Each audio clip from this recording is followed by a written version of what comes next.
Aloha, namaste. This is Radha, and I'm here talking about our full moon in Pushya, which is happening on the 25th at 7:54 a.m. here in Hawaii, which is 9:54 a.m. Pacific time. So truthfully, the moon will be at its fullest Wednesday night as it's still growing. Once it hits that peak point where the sun and moon are in exact degrees across from each other Thursday morning, then it's going to be waning by Thursday evening, although it'll still be quite full. The moon is in this star called Pushya, which is in Cancer. And Cancer is the sign of the mother. Pushya is like the breasts. It's the feeding, the nourishing of the young from the mother in this unconditional way where there's just more and more and more. And she's always there for her baby, whether he's pushing her away or biting her or whatever way he might get aggressive or try to play with his own push and pull, she remains constant, steady, a stream of ever-flowing nectar coming out of her. And this quality is where our mind and our emotions feel the most at home. Cancer is the moon's own sign. And it's where we feel safe to emote, to have feelings. And we're unconditionally held in that, regardless of what we do in the outside world. We're always welcome back in the arms of the mother. This is right across from the place where the sun is, which is in Capricorn. And there's a much more intense quality in Capricorn of pressure. There's a goal, there's a timeline, there's only so much time, and there's limitations. We have these materials to work with, we have this kind of budget to work with, we have this space within which to work. But ultimately, the confines and constrictions of Capricorn are creating the boundaries that are necessary for us to have a safe space to flow and be and feel and emote. We can look at these as like the mother and the father, the fourth house of home and the heart and inner peace, and the 10th house of career and upholding our external responsibilities, being within social confines. And we need both of these things. We need to have some kind of order and some path forward in order to maintain a literal shelter over our head. And it is within the home that we let go of all those external forces and all those external pressures, and we allow ourselves to just be. And since this is the full moon, it's a reflection within a cycle. So we're having this time, this moment to reflect upon the ways in which we've might been very outcome oriented, where we've maybe even been utilitarian with others. Like, what are you useful for? What's your function?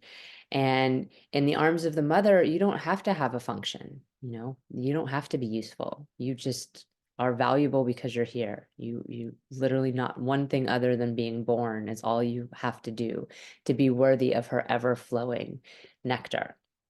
And so this is an important thing for us to really reflect upon in our own world and our own way of handling ourselves, because often, particularly in the Western world, there's a lot of pressure and there's a lot of demands, and our work can overwhelm our personal life, or our capacity to even our personal life can become like a job. And being a parent can become like a job. Instead of being this nurturing, loving thing, it can be a list of places we have to take our children and things we have to do to keep them alive, which is that Capricornian energy. And yet keeping people alive without that nurturance and love is only so worth our energy, right? If we're not able to just be at some point, then what's the point of just pushing forward just to get somewhere? So this is a time to reflect upon that within our own world. And it's also a time to reflect upon it in the bigger world and the ways in which we go about this kind of society where it's outcome driven, and the result, or the profit, is so much of what drives everything we do, and how good we feel is very little percentage of that. On I'm going to go ahead and share my screen because we have a pretty powerful alignment going on right now where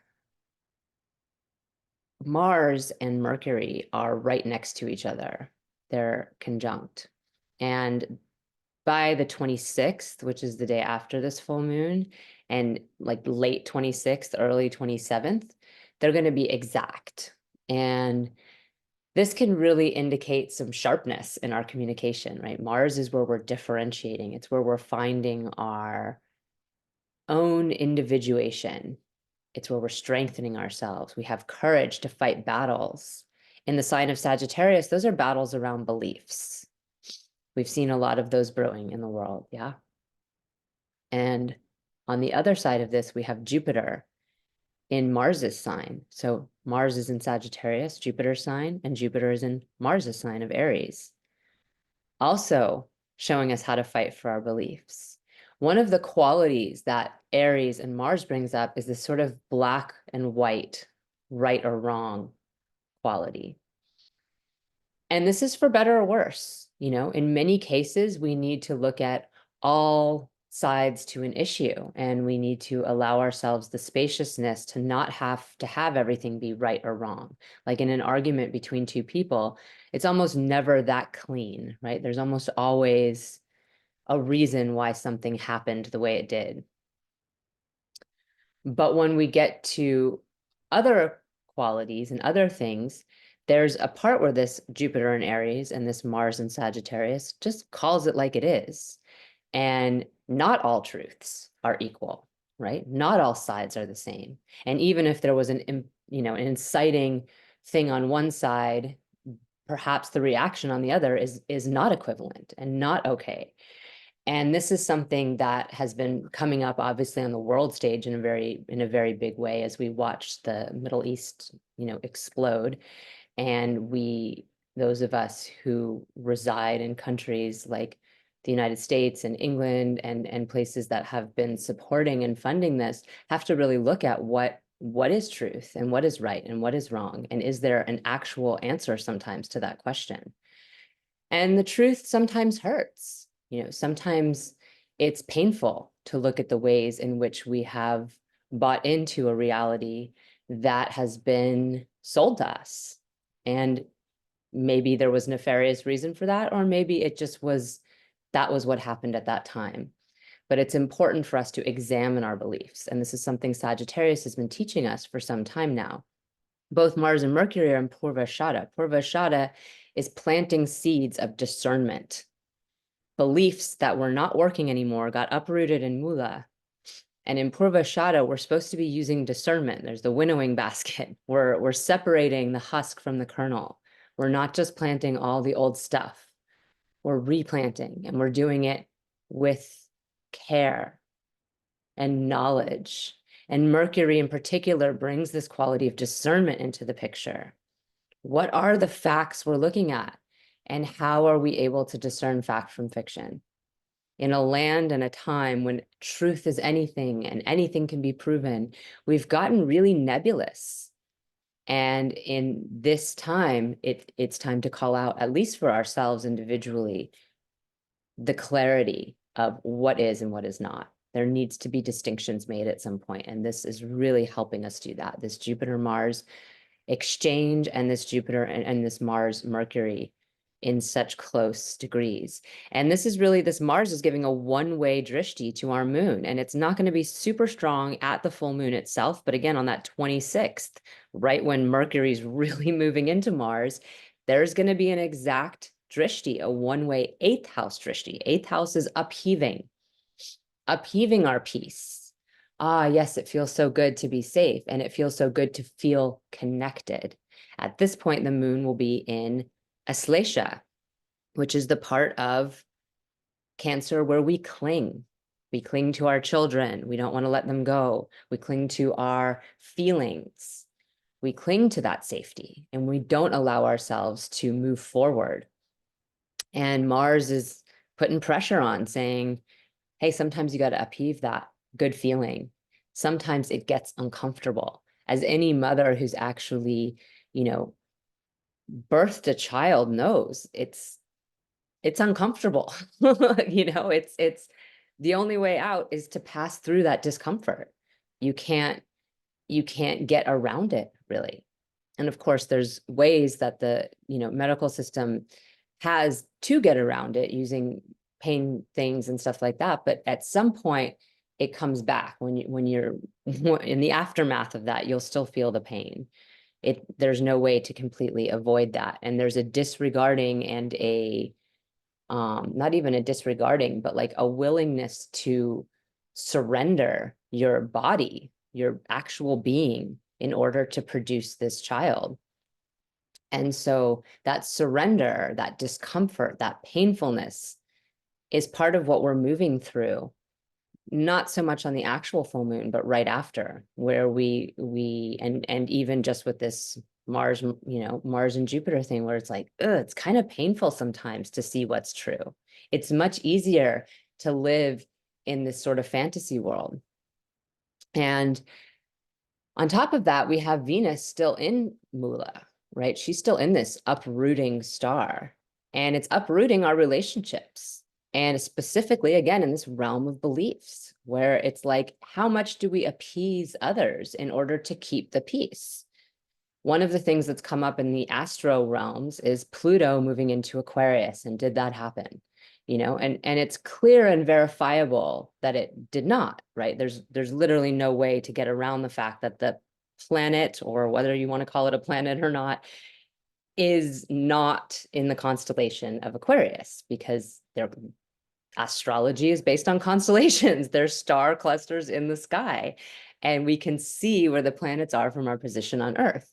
So it's bringing to the surface something that Vedic astrologers have known for a long time. And many, many people in the West have also been discovering over the past, I'd say, 20 years, where there's new ways of looking at Western methodologies of astrology. People have been using the sidereal fixed star system with their Western methodology for some time now, because people recognized, hey, those aren't actually where the placements are. And that's my own path led me there. I was interested and an avid reader and believer in Western astrology most of my life. And once I was able to find that those placements were not correct, it was pretty quick for me to shift. But that's the way my mind works. And I was able to, like, as soon as I see something is verifiably not correct, I'm pretty quick to be like, okay, well, I'm not going to keep continuing to dig in that dry well. I'm going to go somewhere where there's water. Not everybody has that ease and can be very attached to things. So it can be hard for people to get out of old mindsets. And this is a lot of what our Sagittarius cycle has been teaching us. But one of the mindsets we need to get out of, which is one that I do struggle with a lot, is upsetting people, disrupting the harmony. And that's what has exploded over this. It's mean. It's mean to say this truth. Why can't people who are saying this just accept that everything can be true? And this is one of those truths where everything can't be true. It just isn't true. We can see that Pluto is very much still in Capricorn and joined the sun. And so this is a really interesting way that we're having to walk through some discomfort and notice some patterns and habits, particularly in the Western world, where it's based on a lot of colonization. And a lot of the ideas that we live with, including our calendar, were made by people back at a time when there was a lot of oppression and there was a lot of a mentality of going in and making whatever they want to make to work for whoever was in charge at that time, or whoever was doing the thinking at that time. And there wasn't a lot of regard for native cultures or for why people were doing what they were doing, why the equinoxes and solstices were when they were. Why not just make January 1st the first day of the year? Why were Indians making their calendar based on the fixed stars? Why wasn't it attached to the seasons? Well, because there was a precession of the equinox, and they knew that. Why do people do the things they do in other cultures is often not a question Westerners ask when they go in and extract things from them. And this is a topic that's going to come to the surface more and more as we move into this cycle. The other thing that's coming up, though, is Rahu in Pisces is starting to rear her head. And this is that spraying out energy of Rahu, where we get really obsessive and very confused, and we hear messages and we resonate with things, and we don't always understand how it relates to our life here on Earth. And that Rahuvian energy in the watery realm of Pisces, where all things are one and we're merging with source, can definitely increase this sort of desire to just believe in everything and anything, and why can't it all be true, you know? And it can, and on some level everything is true, right? But not on this level. We're here in a body here on this earth. And if we're using systems and things, then we should use them correctly, because it's going to get us closer to where we want to go. In the moment, there might be a feel-good experience, but in the long run, it winds us up in pain and suffering. And all we need to know to see that is looking at the world around us, lying to ourselves repeatedly, pretending things are the way that we want them to be, glossing over things, bypassing this, seeing people suffering over here, but hey, I'm okay over here. It's not working, right? It isn't working. And often the people who have the most pain and suffering are actually those who are sitting in the seats of comfort. Because those who are sitting in the seats of discomfort already have accepted discomfort. It's part of it. It's part of the reality. And they come together and they bond and they help each other. And so that is what brings us joy. And that's the Venus quality of helping each other and bringing harmony through working through conflict together, not avoiding it, evading it, bypassing it, pretending it doesn't exist. That's not a powerful way to experience Venus in Sagittarius. And so we have to really examine and uproot the ways we relate to others and the ways in which we try to keep the peace and harmony, because sometimes harmony comes through conflict. So I'm going to stop here because I've said a lot and there's always more to say. But I will be continuing to make videos on some of these transits that are continuing for the full moon that we're sitting in. And for all of us right now on Earth, it's a great moment to take a breath and really tune in to how we feel. How do we feel?